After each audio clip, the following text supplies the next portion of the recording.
Welcome to CT Expert Insights. When your business needs people it can trust, you can count on us. We dedicate ourselves to getting to know your needs and finding solutions to meet them.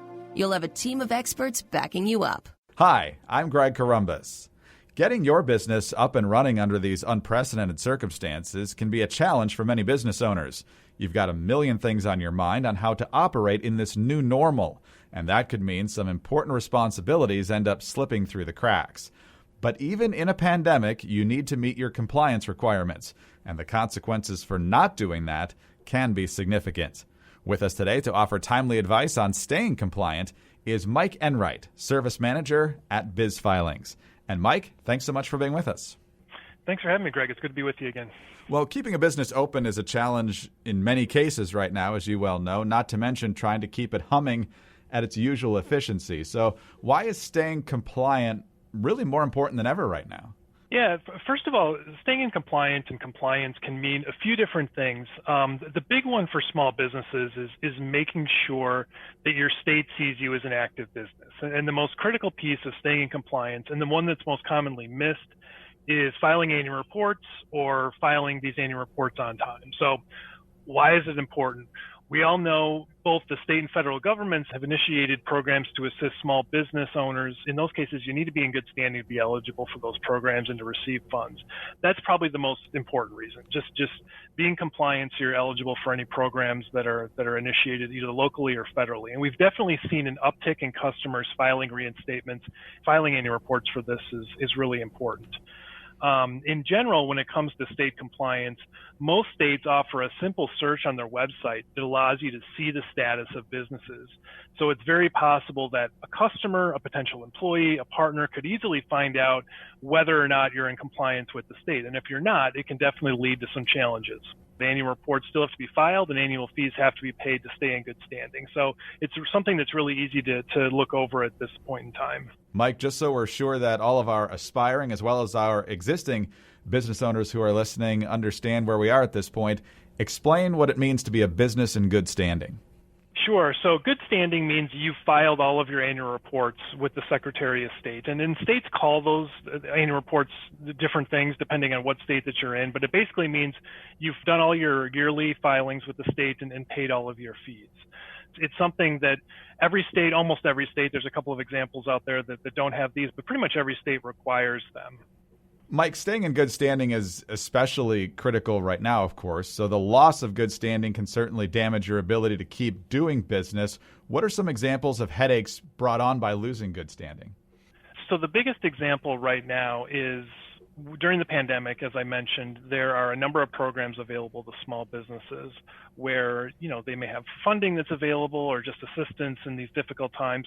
Companies have to be in good standing in order to secure that funding or be eligible for those programs. So in the current pandemic situation, that's the most important reason.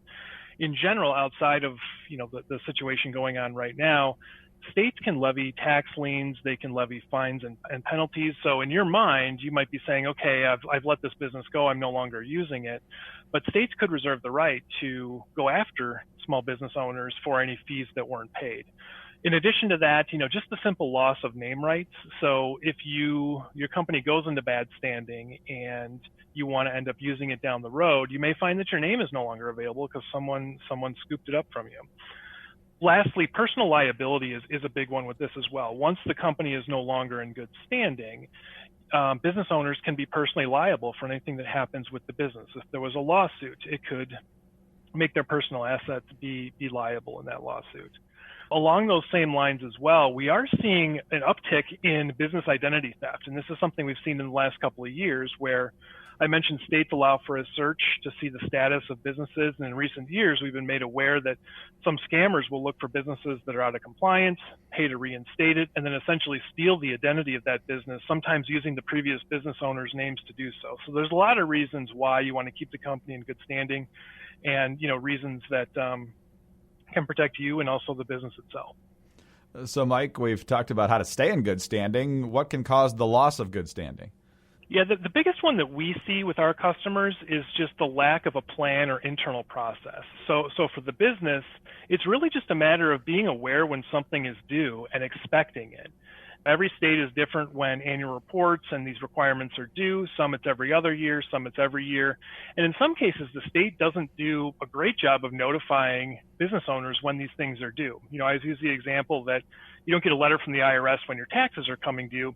In some states, it's kind of the same situation where they just kind of expect you to know when these things are need to be filed.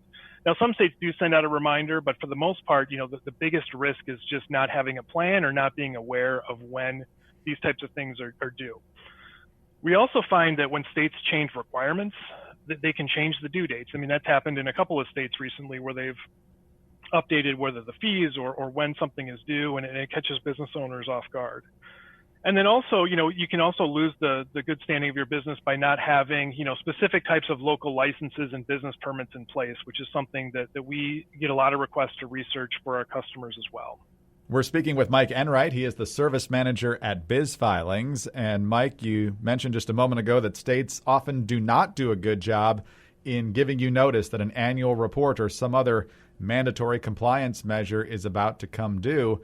What about when you're on the brink of losing your status as a business in good standing? Does the state tip you off to that at least? There are states that send out letters.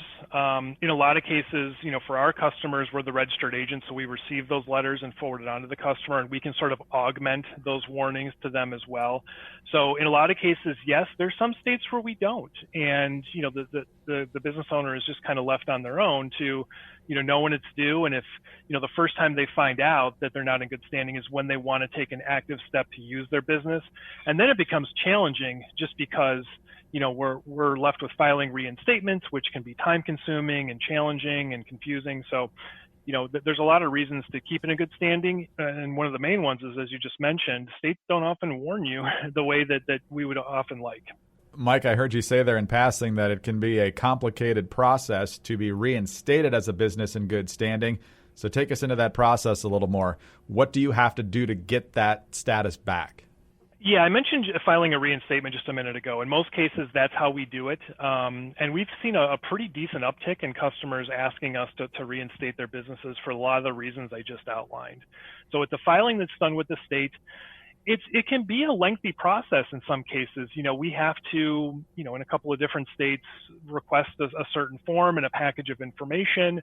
In some situations, you have to apply for tax clearance before you actually reinstate. So it's a state filing that's done, but it's much more complicated and lengthy than just filing the annual report up front. And finally, Mike, what resources exist for business owners who either need help getting back into good standing or who see themselves struggling to hold on to it right now? Right. Having a really good and organized registered agent can help with this. That's something with our team that we've really worked hard to augment in recent years, where we have a system where we'll send out alerts and reminders 1, 2, and 3 months before annual reports are due. We can assist with filing them. Our customers the customers that I speak with have a pretty wide range of needs in this area, where some just want to be reminded, some want us to help them file it. We can help on all the ends of that spectrum and just make sure you're aware, but also assist in the actual filing. And again, I had mentioned internal processes for businesses. We can help with kind of shoring up those internal processes where we don't necessarily have to do it all for you, which we can. We can also just make sure you're on top of the requirements that are out there. Well, Mike, avoiding compliance nightmares is always appreciated, especially now. So thanks very much for your insights today. Appreciate it. Thank you, Greg.